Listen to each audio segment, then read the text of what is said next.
आज हम पुरुषोत्तम मास के एकादश अध्याय अर्थात 11वें दिन की कथा का श्रवण करेंगे।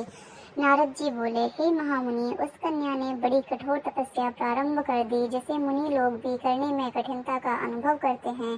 श्री नारायण बोले, उस कल्याणी ने बड़ी कठिनाई से होने वाले तप को प्रारंभ कर दिया तथा पंचमुखी शांत शिव का ध्यान करने लगी।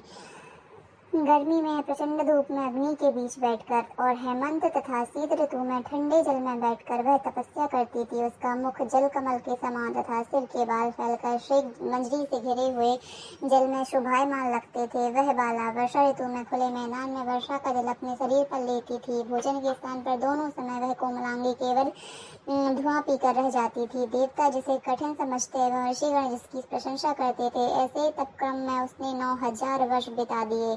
तब पार्वती पति भगवान शिव शंकर उसकी तपस्या से प्रसन्न हुए और उसे वहां आकर दर्शन दिए। शिव जी के दर्शन कर वह बाला शीघ्र ही बड़ी हो गई, खड़ी हो गई। तपस्या तथा प्रसन्नता के कारण कृष्ण की तरह भी हस्तपुष्ट दिखने लगी। उस बाला ने सिर झुकाकर भगवान शिव जी को प्रणाम किया। शंकर भगवान पूजनीय भगवान शिव का मानसिक पूजन किया तथा भक्ति पूर्वक इस प्रकार स्तुति करने लगी। हे पार्वती नाथ, आपको मेरा नमस्कार है। हे प्रभु, मैं आपकी शरण में आश्रय लेती हूँ। इस घोर संसार समुद्र में डूबा हुआ भी तथा प्रत्येक अंग से तापित एवं पीड़ित भी हो और काल रूपी सर्प की भयानक दृष्टाओं के द्वारा पीड़ित भी हो, तब भी शरीर दुख से छूट जाता है। आपको मेरा नमस्कार। इस प्रकार मन और वाणी से उस तपस्विनी ने महादेव जी की प्रार्थना की।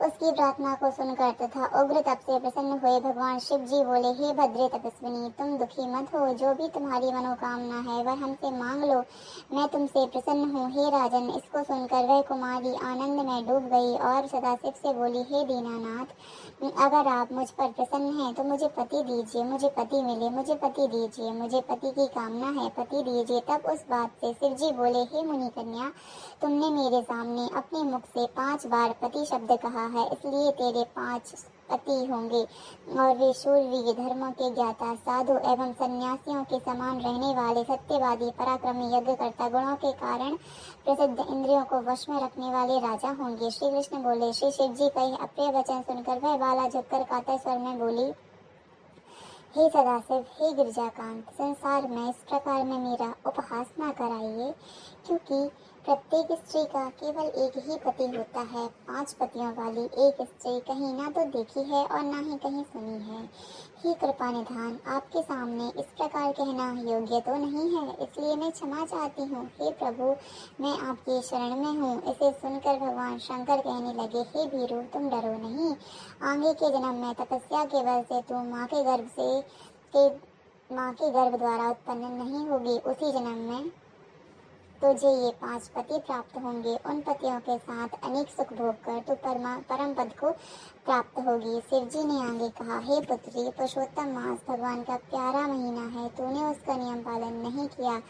श्री कृष्ण भगवान ने अपना ऐश्वर्य प्रदान करके इसे अपना बनाया है। ब्रह्मादि देवता, नारद तथा मैं जिसकी आज्ञा का पालन करता हूँ, उनकी आज्ञा भला कौन टाल सकता है। हे मूढ़े, तूने संसार पूज्य इस मास का व्रत पालन नहीं किया। हे ब्राह्मण पुत्री, इसी कारण तेरे 5 पति होंगे। इस प्रकार कहते हुए भगवान शिव तो अंतर्ध्यान हो गए और वह बाला झुंड से बिछड़ी हिरणी के समान चकित सी खड़ी रह गई। इति श्री पुरुषोत्तम मास महात्म्य शिव वाक्य नामक 11 अध्याय समाप्त। बोलिए पुरुषोत्तम भगवान की जय।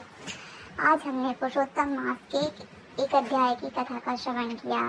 इसी प्रकार और कथाओं का श्रवण करने के लिए चैनल को लाइक शेयर सब्सक्राइब कर दीजिए। Please like my channel, please subscribe my channel, please subscribe my channel.